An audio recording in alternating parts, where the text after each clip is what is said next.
तर श्री स्वामी समर्थ मंडळी, कशा आहात सर्वजण। नवीन दिवसाची नवीन सुरुवात। आज ब्रेकफास्टला होतं रव्याचे उत्तप्पे।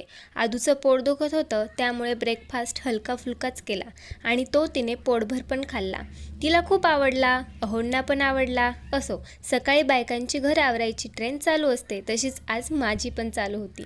आज बेडशीट चेंज करायचे होते, ते मी करून घेतले आणि हे सगळ्या कामात मला आदू मदत करत होती।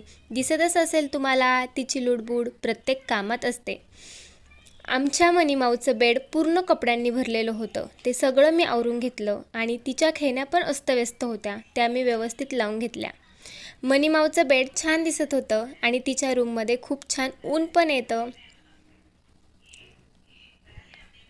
आणि आमची मनीमाऊ 4 महिन्याची आता पूर्ण झाली। तिचे कपडे एवढे आहेत की तिच्या कपड्यांना जागाच पुरत नाहीये। काय करणार आता। ती तुम्हाला व्हिडिओमध्ये दिसत नाहीये, याचं कारण ती झोपली होती। नंतर मी आज अहोंच्या आवडीचा स्वयंपाक बनवला। मी अळूच्या वड्या उकडून घेतल्या, नंतर त्या छान कुरकुरीत होईपर्यंत तळूनही घेतल्या। अहो इतके खुश झाले, असं वाटत होतं सगळं टेन्शनच पळून गेलं। अहोंच्या चेहऱ्यावर खूप मोठं स्माईल आलं, ते बघून मनाला खूप छान वाटलं। आम्ही जेवण केलं, नंतर आराम केला आणि मग अहो गेले भाजी आणायला। मला हे घरकामात खूप हेल्प करत असतात। मग त्यांनी लिफ्टमध्येच भाजीपाला पाठवून दिला।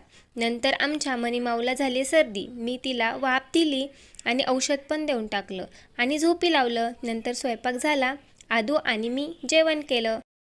असा गेला आमचा आजचा दिवस।